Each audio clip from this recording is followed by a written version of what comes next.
Fala pessoal, sejam todos bem-vindos. Bora aqui para mais um conteúdo, mais uma notícia, trazendo para vocês as últimas informações diretamente dos Estados Unidos e diretamente de Brasília. Vamos aqui com comentários do canal da Revista Oeste, deixando os créditos ao canal da Revista Oeste na plataforma do YouTube. Pessoal, se não é inscrito no canal, se inscreva, deixe seu like e o seu comentário, que isso faz uma enorme diferença para a gente aqui dentro da plataforma. Não se esqueçam de ativar o sininho das notificações para ficar por dentro de tudo que acontece no meio político. Pessoal, notícia bombástica de agora. Acompanhe este vídeo até o final. É muito importante que você acompanhe este vídeo até o final para não perder absolutamente nada desta informação. Agora, sem mais enrolação, bora para o conteúdo. Só mais um lembrete, pessoal. Não se esqueçam de comentar aí de qual cidade vocês estão nos assistindo, que é para a gente saber de onde está vindo a nossa audiência. Agora, sem mais enrolação, bora para a notícia. Uma atualização envolvendo o caso de Felipe Martins, o ministro do Supremo, Alexandre de Moraes, deu 5 dias para a defesa de Felipe Martins explicar um suposto descumprimento de medidas cautelares impostas no âmbito da suposta ação do golpe.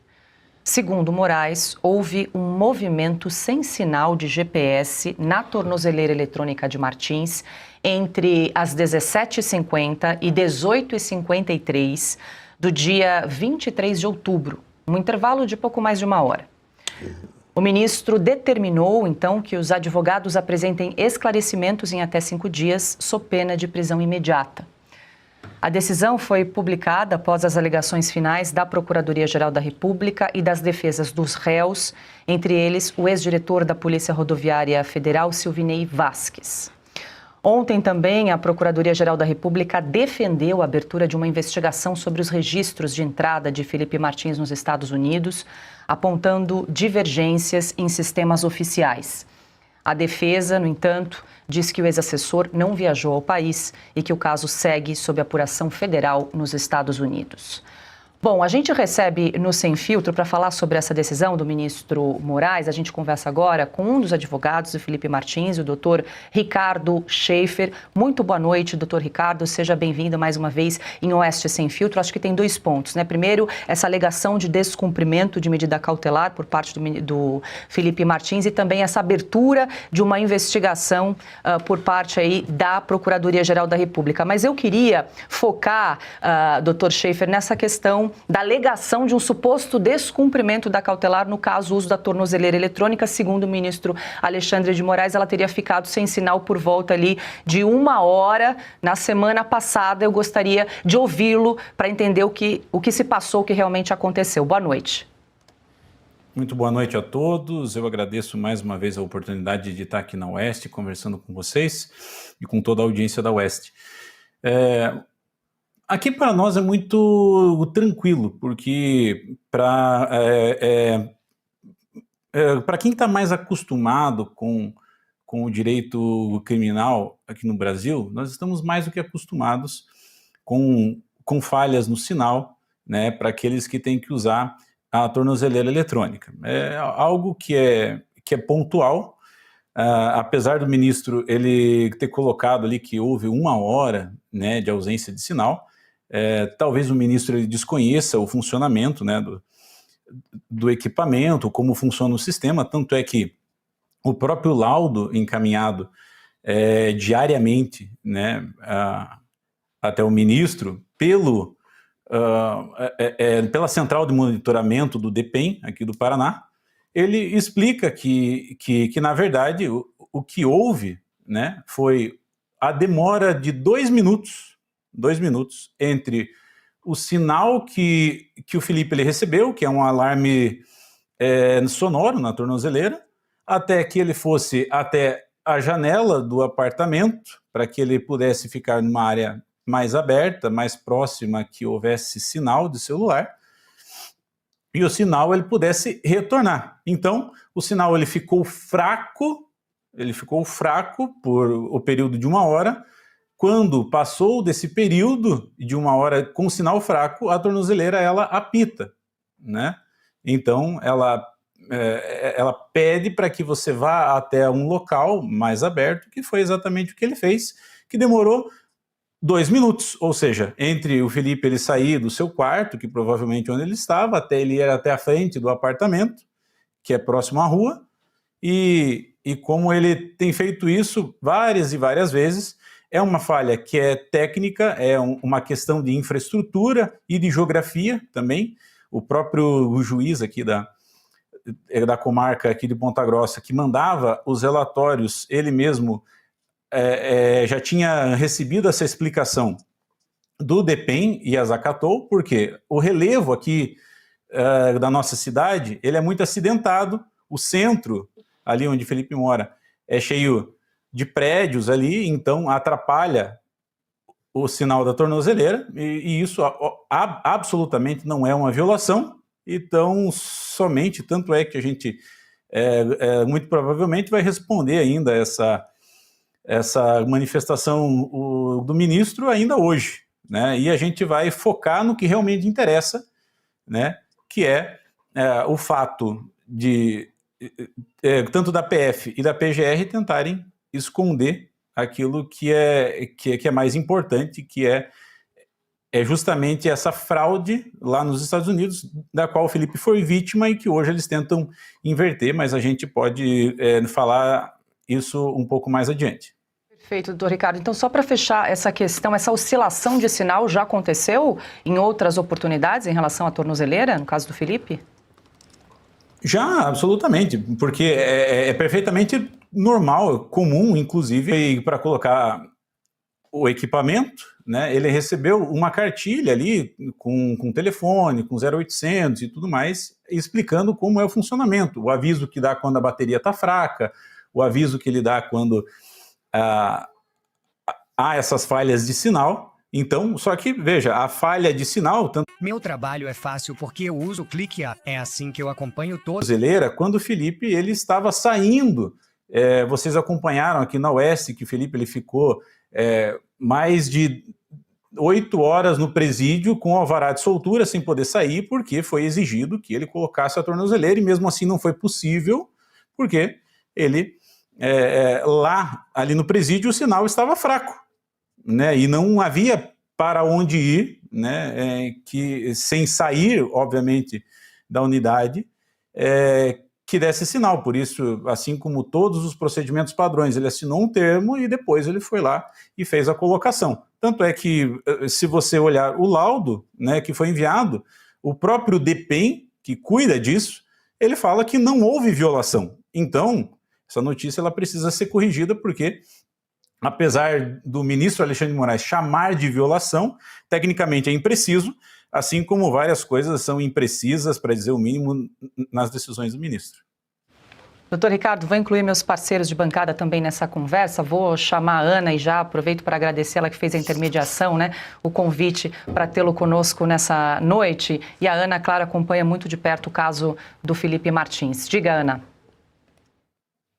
Boa noite, doutor Ricardo. Obrigada pela entrevista. Doutor Ricardo, eu quero tocar no outro ponto em relação ao caso Felipe Martins nas últimas 24 horas, né? Parece que a perseguição é implacável, toda hora aparece alguma coisa. Eu queria perguntar ao senhor sobre a Procuradoria-Geral da República agora estar pedindo uma investigação para esclarecer registros do Felipe Martins nos Estados Unidos. E aí esse trechinho da PF, da Polícia Federal e repetido pela PGR, que cita que em 10 de outubro o CBP confirmou que dados do Felipe Martins constaram no sistema migratório para entrada no país em 30 de dezembro de 2022.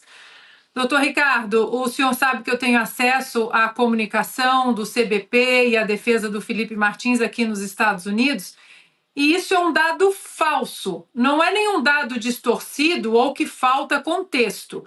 É um dado completamente falso, colocado no ofício da Polícia Federal e repetido agora pela PGR. Qual é a posição, qual é a ação da defesa diante de um dado inverídico, que não consta em documento algum, principalmente um documento dos Estados Unidos? Então, Ana, muito obrigado pela sua pergunta e é exatamente isso. A manifestação da PGR e da PF, mais especificamente do delegado Fábio Schor, que antes assinava as suas peças sempre acompanhado de outros delegados e agora passa a assiná-las sozinho, que é um fato interessante também, deixa muito claro que eles não têm compromisso nenhum com a verdade, com buscar a verdade dos fatos, porque eles distorcem aquilo que eles encontram para que se encaixe na conclusão que eles querem chegar, né? Então, é exatamente isso que a PGR fez. Ela inverteu completamente o sentido da nota do CBP, né, que disse que Felipe Martins não entrou, e acompanhando aquilo que a PF disse, ela tentou dizer que, na verdade, Felipe Martins ou entrou, ou forçou uma entrada, ou simulou alguma coisa, o que não faz o mínimo sentido lógico, e que também ele... e mesmo assim, quando eles admitem a possibilidade de que Felipe não entrou, né, eles tentam inverter, eles tentam subverter a ordem dos fatos, das comprovações. Eles falam que houve um registro de entrada do Felipe, quando, você bem sabe, quem acompanha aqui na Oeste está cansado de saber, nunca houve registro do Felipe antes de Felipe Martins estar preso. O primeiro registro que houve foi um registro falso que aconteceu em abril de 2024, quando Felipe Martins estava preso. Então, é absolutamente mentirosa a manifestação da PGR, tenta induzir em erro, porque eles não falam no processo. Sempre que eles falam com a mídia e com a opinião pública. É isso que eles fazem. Eles trabalham, eles fazem jogos linguísticos ali, mudam termos, o significado desses termos para tentar beneficiar a narrativa deles, que absolutamente é falsa, é absolutamente risível, e mais uma vez, essa tentativa de colocar, inclusive hoje, né, esse pedido de explicações, né, de uma violação. Bom, o Felipe, ele está, deixa eu conferir aqui, se eu não me engano, 15 meses usando a tornozeleira e não cometeu nenhuma violação, nunca houve nenhum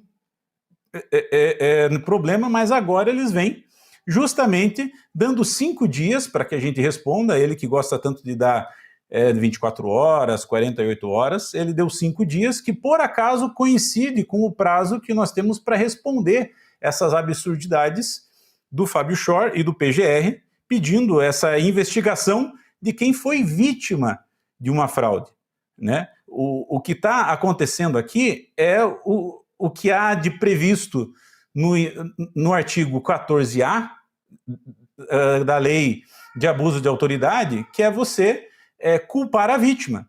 Aquela história do, ela foi assediada porque estava com vestido curto. Esse artigo ele surgiu por causa disso. E é basicamente isso.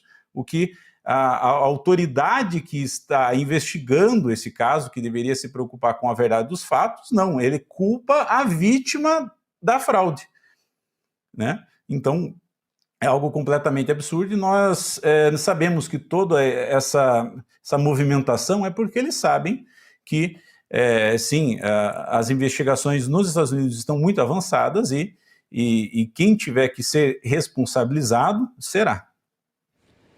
Diga, Augusto. Ricardo, muito obrigado pela entrevista. Eu queria desfazer uma dúvida, porque eu realmente não entendi a acusação, entre aspas, aí, que fizeram ao Felipe Martins, e que ele teria forjado uma entrada nos Estados Unidos que realmente não aconteceu.